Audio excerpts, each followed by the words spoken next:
Hello दोस्तों, welcome to my YouTube channel. तो दोस्तों, आज हम बात करने वाले हैं हारसिंगार प्लांट के बारे में, या हम कह सकते हैं पारिजात प्लांट के बारे में। आपने इसका नाम तो सुना ही होगा। तो दोस्तों चलिए शुरू करते हैं। दोस्तों, अगर आप चैनल पर नए हैं तो चैनल को जल्दी से सब्सक्राइब कीजिए, साथ में बेल आइकन प्रेस ज़रूर करें, क्योंकि आने वाले लेटेस्ट वीडियो सबसे पहले आप तक पहुँचे। तो दोस्तों, आपको देखकर पता चल रहा होगा कि ये जो प्लांट है वो पारिजात या हारसिंगार का प्लांट है। दिखने में बहुत सुंदर प्लांट है।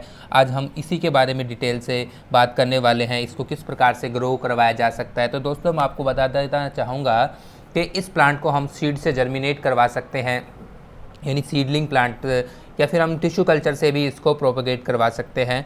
तो ये बात हुई कि किस प्रकार से इसे ग्रो करवाया जा सकता है। अगर इसकी बात करें हाइट की, तो वो भी हम बात करेंगे अभी।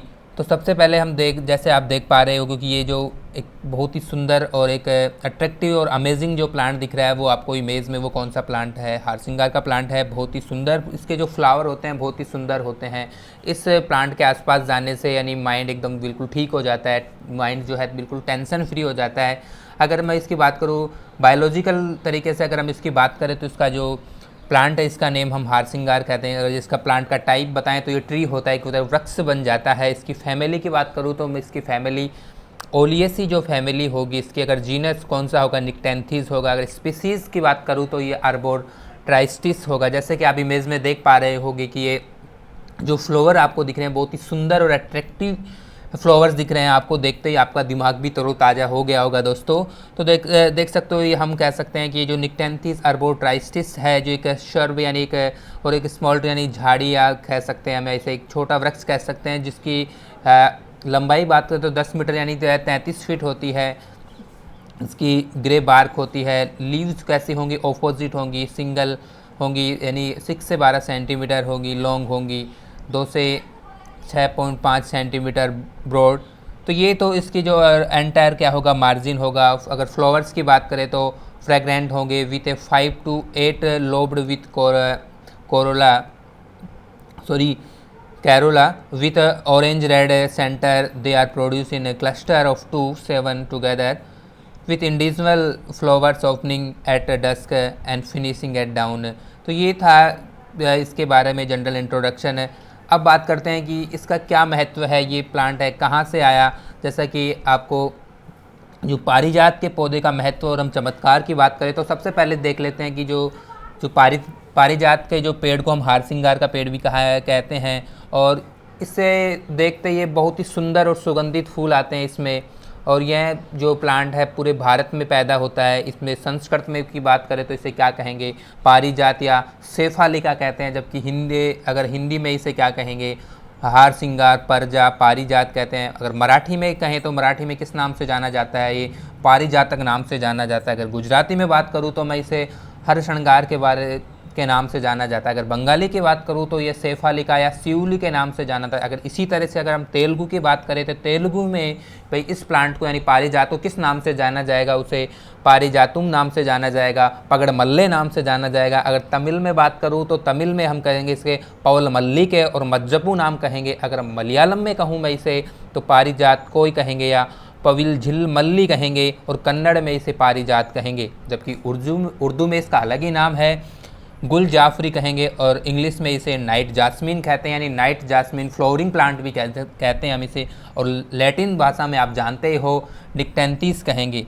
अब जैसे ही आपको पता है कि एक ही उत्तर प्रदेश में जब दुर्लभ प्रजाति हुई थी इसके पारिजात के 4 वृक्षों में से हजारों साल पुराने 2 वृक्ष जो हैं वन विभाग इटावा के परिश्रम में है, जो पर्यटकों को देवताओं और राक्षसों के बीच हुए समुद्र मंथन के बारे में बताता है। तो ये बात थी हमारी पौराणिक कथाओं के बारे में कि भाई ये कहाँ से आया है और इसको अलग अलग जगह में किस किस नाम से जाना जाता है। ये था पारिजात।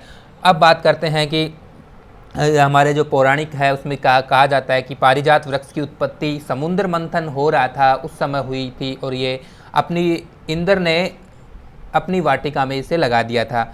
और हरिवंश पुराण में इस वृक्ष और फलों का विस्तार देखने को मिलता है। इस वृक्ष के बारे में आप जब अपने दादाजी से या नाना जी से जब भी कहानी सुनोगे तो आपको ज़रूर वो आपको जिक्र करके बताएंगे कि पारिजात का वृक्ष कहाँ से आया था। जैसे हम पौराणिक मान्यता के अनुसार माना जाता है कि पारिजात के वृक्ष को स्वर्ग से लाकर धरती पर लगाया गया था। नरकासुर का जब वध के पश्चात एक बार श्री कृष्ण स्वर्ग गए थे और वहाँ इंद्र ने उन्हें पारिजात का पुष्प भेंट किया और वह पुष्प श्री कृष्ण ने देवी रुक्मणी को दे दिया। अब देवी रुक्मणी सत्यभामा को देवलोक से देव माता अदिति ने चिरयौवन का आशीर्वाद दिया था। तभी नारद जी आए और सत्यभामा को पारिजात पुष्प के बारे में बताया कि उस पुष्प के प्रभाव से देवी रुक्मणी भी चिरयौवन हो गई।